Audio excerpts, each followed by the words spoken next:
problems.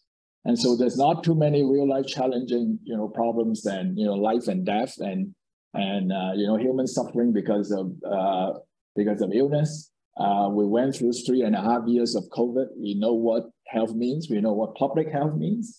And so in a way, I think, the healthcare domain is a very important area, not just for ourselves, but definitely, for the society, as a whole. So that's the nature of my talk, that I'm going to focus on healthcare. So I'm going to come to this question, and I'm going to say that I'm going to answer. I need a point. No. Yes. So I'm going to, I have 2 slides where I try to answer the rhetorical question of why NLP for healthcare. And this is the first answer. And then in a few slides later, I'm going to give you the second answer, why NLP for healthcare. So the first answer is that in the medical domain, unstructured documents is a gold mine when it comes to information about the patients. And there's a lot of what we call official documents, and they might be like medical reports, clinical documents of various types. Then there's also what we call user-generated content, blogs, text messages, social media, on one of his slides. So I will also talk about how in the clinical space it's very important not only to focus on clinical documents, official documents, but also user-generated content. So that will be the second half of my talk.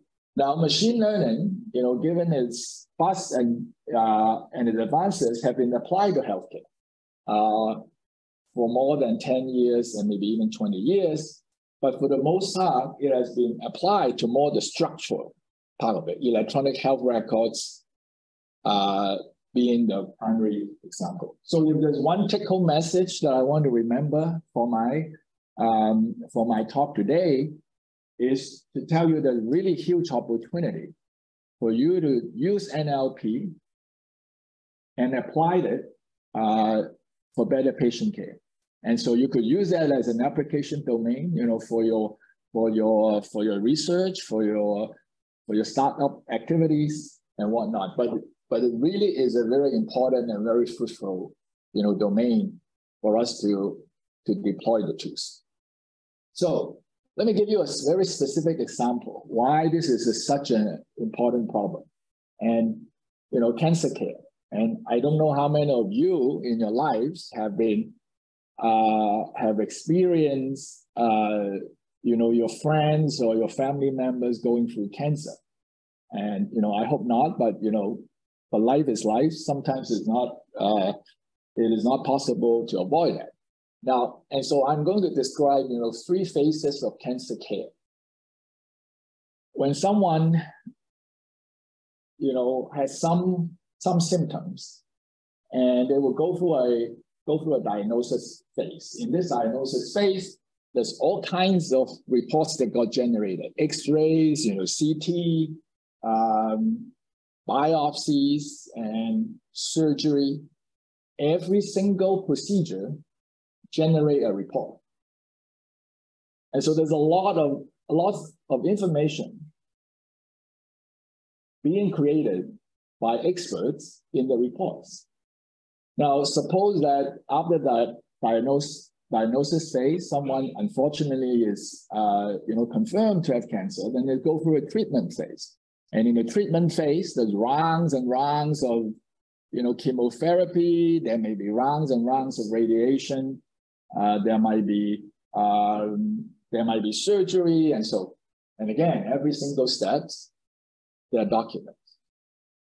Now, let's just say that it works very well, for the treatment, but that's not the end of it, because there is another phase, which is post-remission phase. There's, routine checkup. There's, 1 year, 5 years, up to 5 years, but there will be other procedures.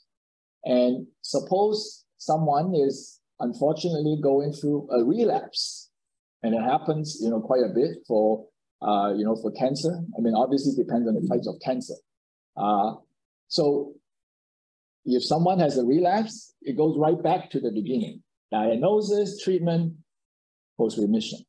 So my point is that in this whole process, if you take cancer care as an example, every step will generate so much useful data embedded in documents that are unstructured, and we have a difficult time actually using it in the healthcare domain, making decisions. So the current practice is that all these documents are very siloed, and oftentimes the documents are used very locally. Every single step, a clinician will be reading from the previous step and made a decision. And so the time frame of what they're looking at is typically very short, a few months and so on. But as I described in the previous slide, the whole journey of the cancer patient is like 15 years and even longer. So there's really no way there is really not a very good organization in our healthcare system that we collect all these documents and holistically build a picture of what we have known for this patient for 15 years, for 20 years, based on unstructured documents. Now, even if we have done that, the other problem is that right now in the healthcare domain, for the most part, a lot of these documents are interpreted and read by humans. And I mean, which is a good thing, but as we all know, particularly with aging in our society, the demand for for such interpretation is very high. So it introduced a lot of delay. And so the idea is that, well, this is exactly something that maybe we should automate. We should try to automate, even if the automation is not as accurate as a human, but imagine that it's much faster. In the cancer care that we now have, a lot of these documents sit in the BC cancer care for 6 months. And to process a document like this is probably takes 6 seconds. So for cancer, 6 months is a huge amount of time, right? Cancer, some of the acute cancer, you literally could go, someone could go to stage 2 to stage 4, within a year. So if you lose 6 months waiting for a human trying to read the document for you, or maybe read the past 5 documents, a lot of times will be lost. And so the idea is that why don't we not use an algorithm to help with that process? So we have a program with the Ministry of Health in BC, where we try to do a lot of extraction. So Ben talked a little bit about relation extraction, and our work is a little bit simpler here because we're not thinking about general open relation. There's specific, what the clinicians say, fields of interest. There's all these reports, they have 150 fields of interest that they want to extract from the document. And once they've extracted it, then they could use it for improving detection of reportable cancer, understanding what is the diagnosis, should someone be fast-tracked because of the severity, and then at the end we even talk about relapse. So that is the idea of our program. Now let me give you a specific example, just so that I introduce the concept of fields of interest. This is a breast cancer surgical report. This is a real surgical report, and the report talks about all kinds of things. Some of the fields of interest that the clinician wants to know is, okay, do we find cancer? Where? How large? What is the stage? So I marked some of this, box. Okay, there's invasive ductal carcinoma, so there's certainly cancer, and about 1/2 of the specimen. So it is quite serious. This is a severity score. It's called the Nottingham score. The Nottingham score is 8 out of 9. It's grade 3. And how large? 2 millimeters. And then I also want to highlight the fact that this is not a search. So they cannot just use a search engine to search a report, because then when a surgeon was writing this report, the surgeon is writing it in English. And so the information that they're looking for could be anywhere in the document. So typically a report would be like a 2-page document. So anywhere in this 2-page, the clinician will be describing, what they have seen, or the surgeon would be describing what they have seen, and then they write the report. And so, but then it's not only a search, because there might also be a negation. One of the important things when it comes to cancer is this idea that is called lymphovascular invasion, which is like how the cancer cell has already, invade.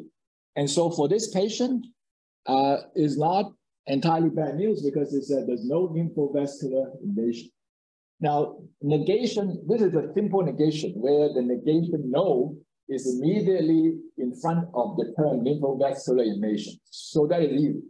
But when humans write things, sometimes the negation comes like a few sentences later, or maybe the next paragraph. This is where it actually motivates the idea of transformer, because it's not necessarily local, where you could find negations and modification in language. So this is why this is a very specific example of how it could be. So what we try to do is, in fact, use an NLP power detector, extract the field of interest, and in fact, what we do is simply take the data from the unstructured domain and move it to the structured domain. And then they know what to do. Because now, as long as we put it into the structured world, relational database, or even in an Excel, they know how to take over. What they need help is to get the data in unstructured document and extract them to the structured world. And so that this is really, I'm just showing that this is some of the, 40 or so of the fields of interest, and out of 150 that they want. And I just want to show you that there's a very big diversity of what is called the fields of interest. So this actually ends the first 1/3 of my talk. Is there any question or comments before I turn to the part that I think connect a lot more with Ben? No? Okay. But feel free to go. So as I mentioned to you, I'm going to answer the question of why NLP for healthcare twice. Now this is the second time. My first answer was the unstructured documents in the healthcare world is a gold mine of information for patients, but we don't use it. The second answer is that, well, this is very timely, because Ben has built a foundation, in his talk in the past hour on why NLP, and to some extent fueled by advances in machine learning, this large language models, pre-trained language model has really been very, very impressive. Not just in a general sense, and I'm also glad that he was showing BioBird, because we actually use BioBird a lot. And we don't use ChatGPT, but we were using BioBird. But and this is a simple introduction of what BIRD does. And I just want to actually say that natural language processing is the name of the field. But we actually prefer it to be a little bit more nuanced, because what we are trying to do is, processing, spell check, it's also, processing. You are changing the word, you're correcting, spell. That is NLP, in a simplest form. But what we're trying to do is really to do natural language understanding. And the word understanding is a lot harder. And I think Ben or Walsh also was talking about, maybe Ben or Seacom was actually talking about how language is, is related to humanity. You are going to hear that in the second part of my talk. Language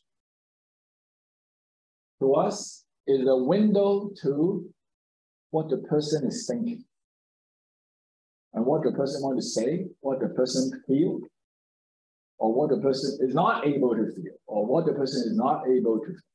And so that's why to us, language is a very important, lack of a better term, in the medical field, it's called biomarker.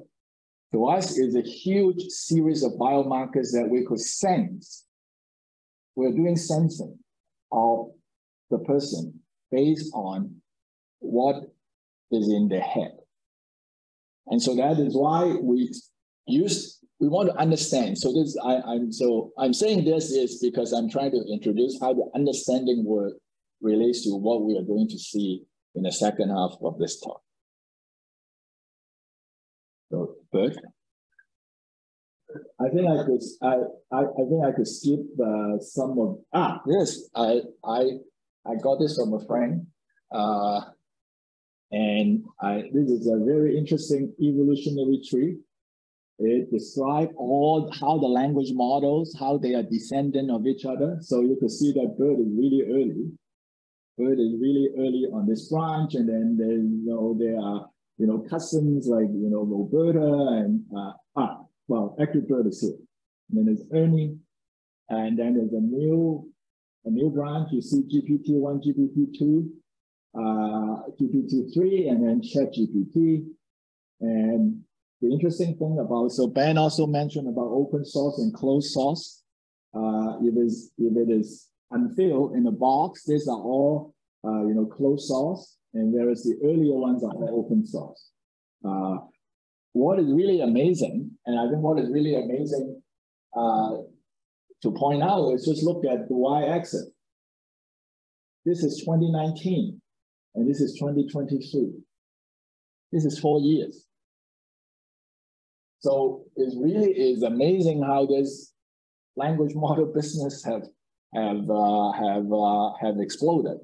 And but I thought this is a interesting picture that I got from a friend, and I mean I'm not smart enough to generate this tree. So I think I could skip this. This is just a very quick introduction of what we could use a large language model. Is basically we use it to do question and answering. We use it to use what's called NLI, natural language inference, for us to do the extraction of the fields of interest. So for those of you who are a little bit more technical, I connect that to you. Now I'm going to change a little bit now because I want to talk about user-generated content, and it's really very important, not intellectually, but it's even in the healthcare world. And it is not something that actually has been widely used in healthcare because we don't know how to do it. So clinical documents are written by well-trained experts, radiologists, pathologists, surgeons, nurses, very well-trained.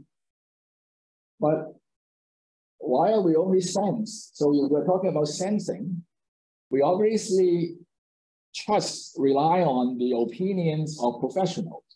But at the same time, why are we ignoring what the patients have to say, what the families have to say, what the caregivers have to say?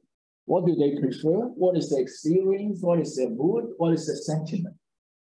And what are their needs? And so now UGC, user-generated content, from NLP perspective, is actually harder than a lot of the clinical documents, because people who are writing, patients and the families, they are writing, they're very diverse background, very different styles. They may not even be grammatical, very different length, and very, very subjective. And subjective is not necessarily a bad thing. Subjective could carry very important information, right? If someone say, I'm in pain, and I think this really sucks, that emotion is informative. So there's a very different genres from a natural language processing point of view too. And so the demand to do the right extraction, to do the right analysis is a little bit different when it comes to clinical documents. So this is why I'm very glad that the social media on the, are very prominent in the work cloud. So listening to the patient. So we have 4 general tasks that is important. And I think when it comes to listening to the patient, first of all, what are the patients talking about? Are they talking about the diet, talking about the treatment, talking about the doctors, talking about the nurses, talking about the food in the hospital? So what are they talking about? And so that in natural language processing, for those of you who are familiar with the field, that would be roughly like topic modeling. And then there's the area that's called needs detection. What do the patients need? What do the family needs? Do they need support? Do they need health information? I'll give you an example later on the needs detection. And then what is called dialogue acts. Why are they talking about certain topics? Do they want to have information about certain things? Do they want to ask questions about, I have a skin rash after I take this drug. Is it a reaction? And so we want to understand why they are talking about certain things.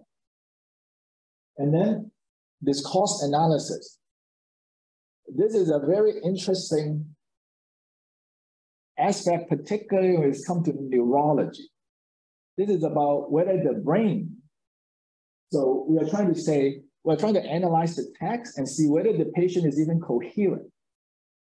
Does this look like something written by a person who is sane? Or maybe this person is insane. Maybe this person is getting insane. And this is exactly an illustration of what I said earlier, that how we use language as a sensor to what is in the brain, what is happening to this patient. And so this is, so I'm going to illustrate, we have done work on all the, all the 4 tasks when it comes to patients and, patients' conversations, but I'm just going to focus on needs detection.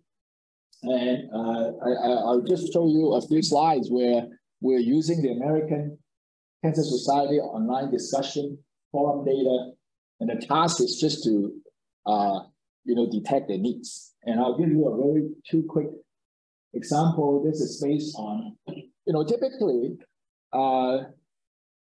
so this is actually based on this data set that is about 52,000 posts.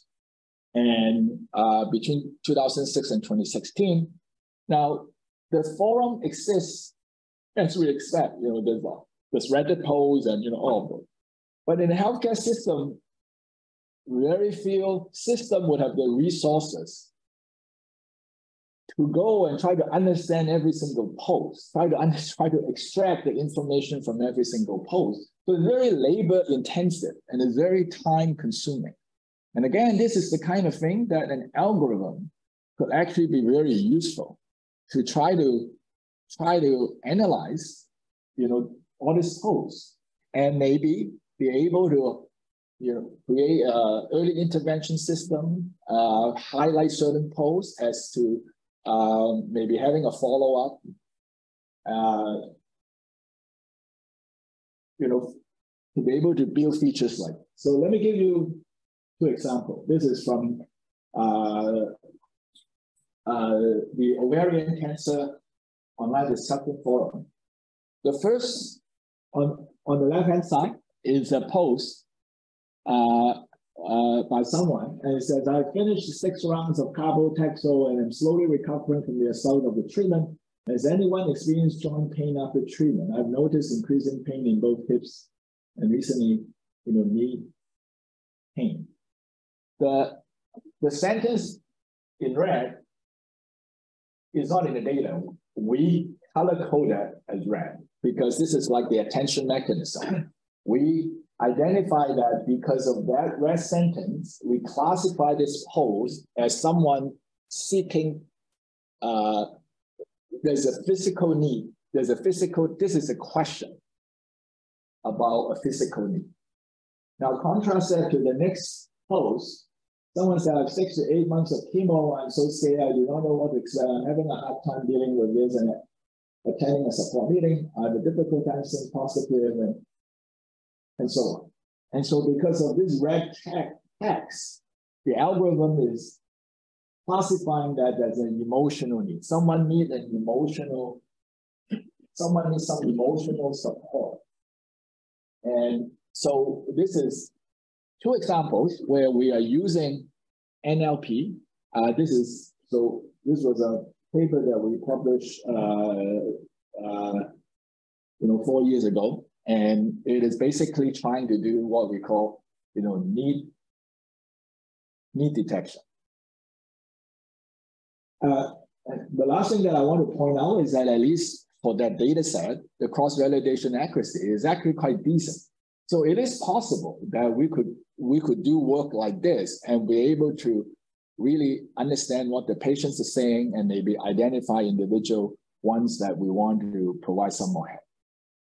And I'm coming to the last part of my talk, and I really want to talk about psychiatry, because psychiatry is interesting that not only are the user-generated content unstructured, even the clinical documents are often unstructured, because psychiatric assessment doesn't have what, in the healthcare system, they will call a case report form. So it's not a standard form that you fill out, okay, what is your blood pressure, what's your temperature, and so that part is, very structured.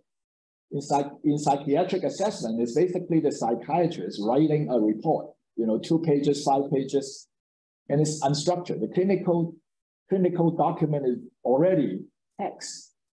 And then on top of that, you have social media posts. And I just want to put it here that I think social media is particularly important for the younger generation, for Gen X, for Gen Z, because they actually use, so it is estimated that 85% of all youth are heavy users of social media.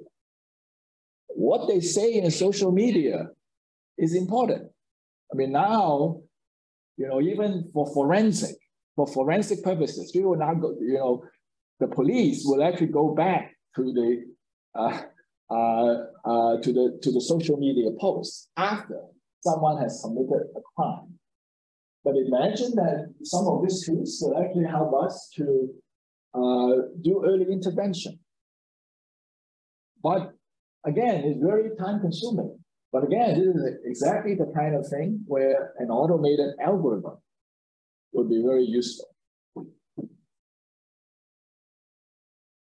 So we have one specific project where we have 1,000 youths for this hospital. So for those of you who have been to Vancouver, there is a hospital called the BC Children's Hospital. And the BC Children's Hospital actually have a psychiatric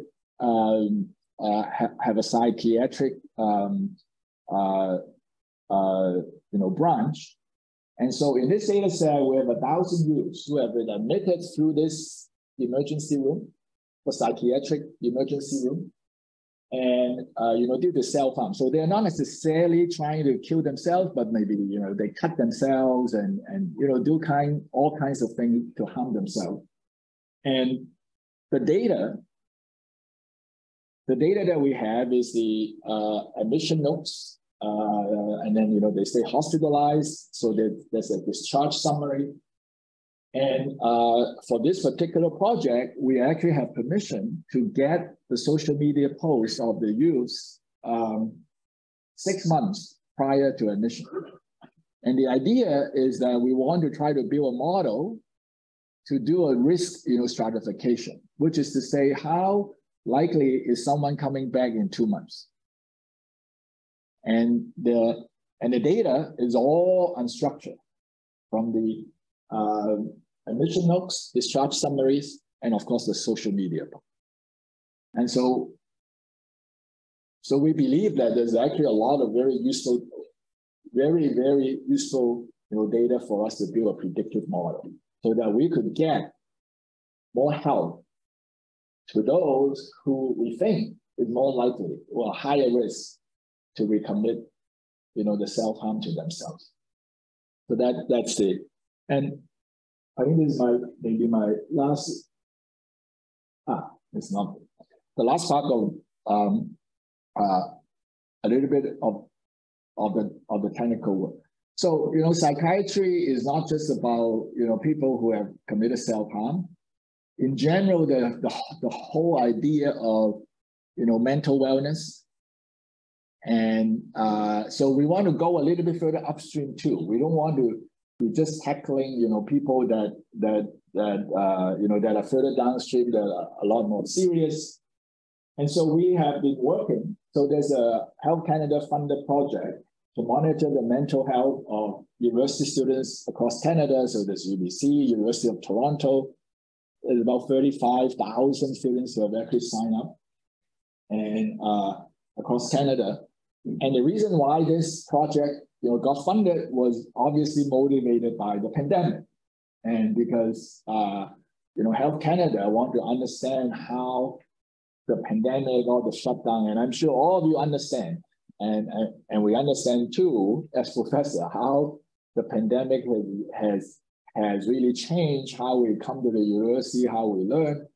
And so this particular project is one way of monitoring some of that within Canada. One piece of it is to actually the user-generated content. So we want to understand.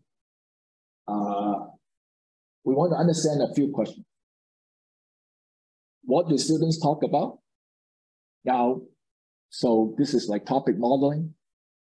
Many of what they talk about may be okay, may not be a concern. But specifically, there are things that really stressful. But specifically, we want to understand what we call the stresses. What is stressing our students? And are those stress getting worse? Are those stress getting better? And then there's also the regional, difference. Is it different across campus? Are the stresses at NUS different from the stresses at NTU, for example? So in this particular case, we want to be able to understand that. And so we have been building a platform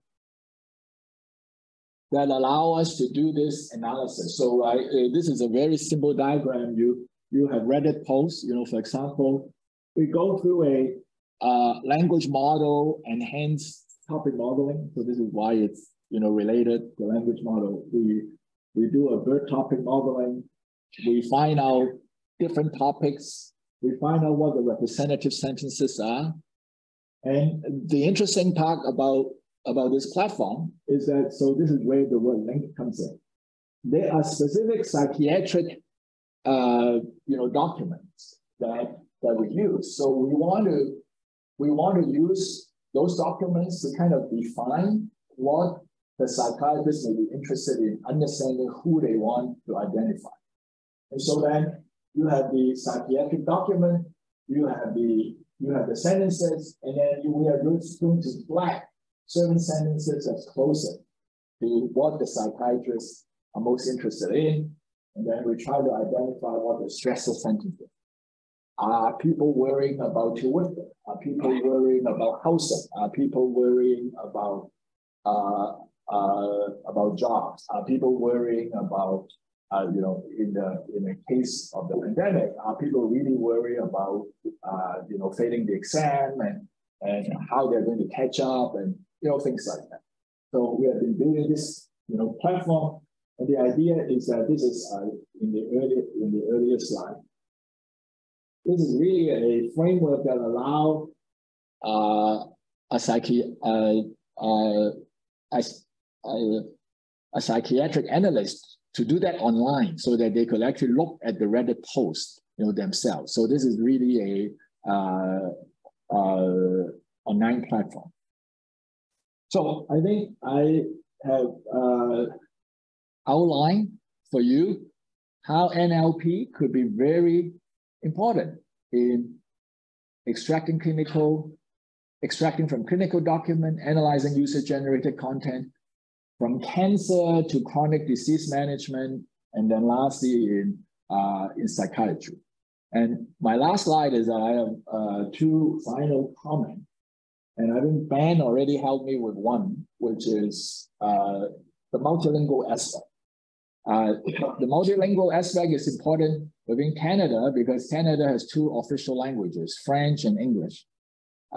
English, as we all know, the large language models are all based on American English, actually. It's not even English. It's not Singlish, for sure. And, but, you know, French and, you know, but what about Chinese? You know, what about Japanese? You know, what about Italian, you know, German? And the multilingual aspect, particularly in user-generated content, is important. And I think the large language models, so Ben already talked about ChatGPT, is actually one of the ways that might be useful in actually tackling some of this multilingual aspect. So from text, and I just want to say that even though I've been talking about NLP, and we were talking about written text, I actually want to say that speech is important. So when I talk about NLP, I even broadly think about speech. In psychiatry, there's a lot of tapes. I mean, people don't type, they talk, and then they just, you know, tape it. They just record it. And so one way of reaching to that data is, well, you just transcribe it. So you transcribe it into written text, and then you apply all the machinery that we have talked about on the written text. But then there's also, you could also do signal processing to extract very important acoustic features. One of the most important features when it comes to some of this is silence. How long does it take someone to respond to a question? Right? I joke about, you know, the fact that in a lecture, you'll say, okay, can anybody answer this question? Silence. Silence is a very informative feature. Or someone get angry, right? In a speech, or someone starting to talk louder and louder, or someone starting to talk softer and softer. All these are very important features. So we could extract all that data, including the NLP, but also have the acoustic, features, and then you could build models about them. And this is not just about psychiatry. In general, the society has been using, I don't know how many of you in the past few years have relied more on, Siri and Alexa. There really is a lot of data. I have, after I gave some of these talks, I have actually someone from the Autistic Society who actually came out because they were very interested in having take the conversation between kids when they grow up playing at home, because this is the safest environment that they have. And they actually want those recordings to be analyzed. And they try to build an early detection of autistic, child.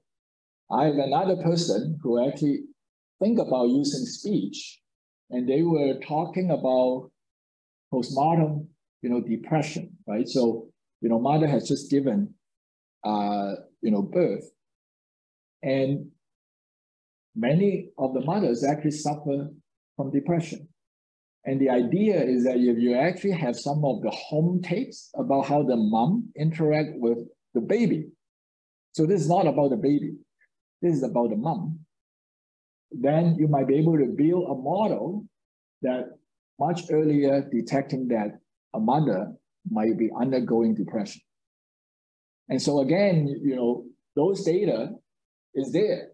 And the fact is that how do we take advantage of that so that we could build very useful, application to fulfill the vision of, real life challenging. So